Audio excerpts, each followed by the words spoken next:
Hey guys, I'm Rich from NeoWin. Today we're unboxing the Huawei MateBook X. Now, this is a brand new product from Huawei. It's available for pre-order starting today. It's a laptop, not a touchscreen, unlike the last MateBook. Last time they only had one. It was a tablet, that detachable form factor with a folio keyboard. And I reviewed it. It was pretty good, except I didn't like the keyboard too much. I didn't like that you only had two angles that you could hold it on. Now, the successor to that is the MateBook E. They actually announced three. This is the 13-inch laptop, and then there's the 15-inch MateBook D, which is more of mid-range. This is going to be the flagship right here. Now, before I open the box, there's something you should know. This is going to be the rose gold model, which rose gold is actually exclusive to China. So this is not going to be the actual model that you can buy. And also, if you look at the specs on the side here, we can see that it comes with 4 gigs of RAM and 256 gigabytes of storage.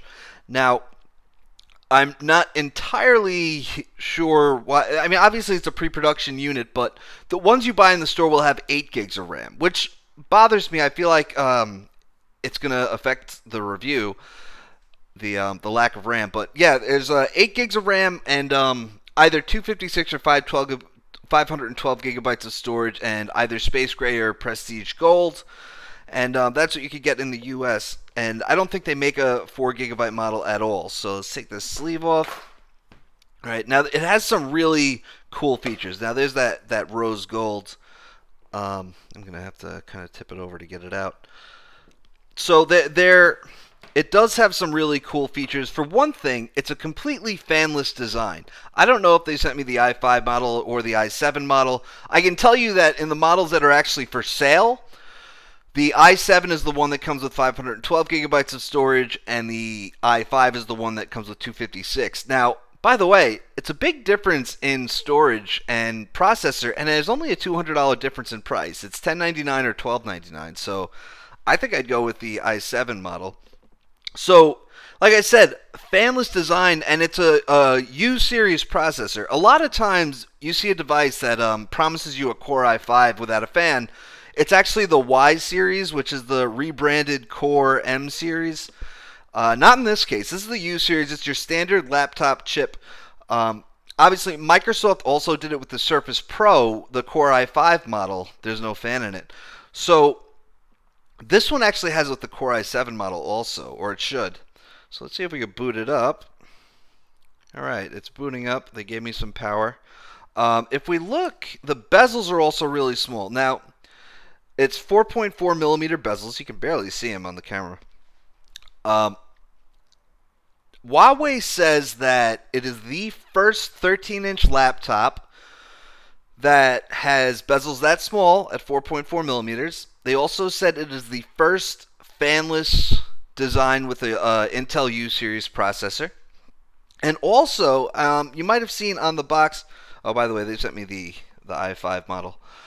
You might have seen on the box that it has Dolby Atmos, which Huawei also says is the first laptop to use Dolby Atmos. So I got to play around with one of these a couple months ago at a briefing, and the audio, it really does sound great. I got to watch a little clip of a movie. In a moment, I'm going to try to play a YouTube video for you, and we'll see if I don't know how well the microphone's going to pick it up anyway, so we'll give it a shot. But the Dolby Atmos, it really does. It sounds immersive. But like I said, we're gonna get to that in a bit. I'm gonna show you everything else first. On the device itself, we can see it has a USB Type-C port over here. Over here, another USB Type-C port and a 3.5 millimeter headphone jack. Now, keep in mind, right? Obviously, no Type-A ports. You also didn't see a volume rocker over there. This is not a convertible device, all right? The screen only goes back to about here. Well, not about there. That's how far it goes back.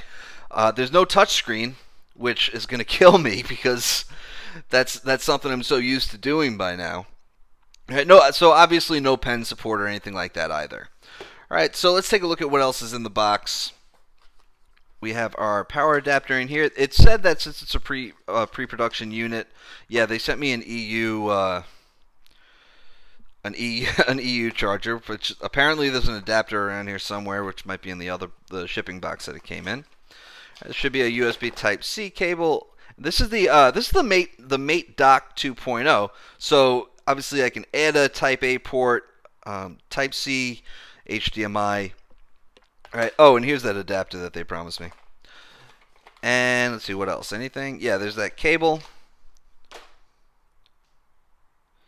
All right, so it's just a standard Type C to Type C cable. So they were pretty proud of this dock, and I actually have the old one right here. So you can see that obviously it plugs in through the Type C port, and this should still work if you like the old one better.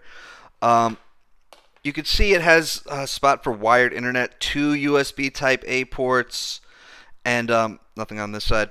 I never really liked how it was wrapped in the leather here, but you had a pen loop in there, which obviously you don't need a pen for this. So the dock does come standard with the device, which is super helpful, considering that it only has the Type A ports. Although I'm not a big fan of the fact that the dock only has the one Type A port, because that's it could be a problem for me. I almost always use that Type A port in any device for a mouse. So in the rare occasion that I have to plug in a USB storage device that's Type A, I need that second port. Another bit about the charger. Huawei says that this is an adaptive charger where if you can charge your laptop on this, or you can charge your phone on it, and it will adjust the amount of power flowing through it accordingly, which is pretty cool, because really we live in this weird era where if you have a lot of devices, you kind of have to watch what you use to power them up. Because, for example, if you have an iPhone and an iPad, the iPhone comes with a 5-watt charger, the iPad comes with a 12-watt charger. Apple tells you that you could really hurt your iPhone's battery if you use the iPad charger with the iPhone. It's all kind of awkward. So something that adapts like that I think is pretty cool. All right, I've removed the microphone for this, so let's give this a shot. I'll turn the volume a little bit, because I have Microsoft socks, which I will definitely be wearing. Playing Edge. You can hear it's pretty loud. I also just left the Skype booth. They gave me these badass Skype sunglasses. This is the see, it says Skype on the side. The Microsoft and I believe it's the proper thing to wear in public if you want your ass kicked. Frankly, I think it's hilarious. I don't know if you can tell through the microphone, but the sound really does. The audio really does. See if we can find Mr. Andy Weir. Alright, so we're back with a regular microphone. So I'm going to have to look into this, see if there's other controls that I have to use for the Dolby speakers, but it really does just sound great. I mean, I turned the volume all the way up for that, and I'm excited to spend more time with the MateBook X, because it really is the flagship device. I should be getting a MateBook E at some point also, because it is the successor to the last year's MateBook, and it does solve a lot of the pain points that I had with it.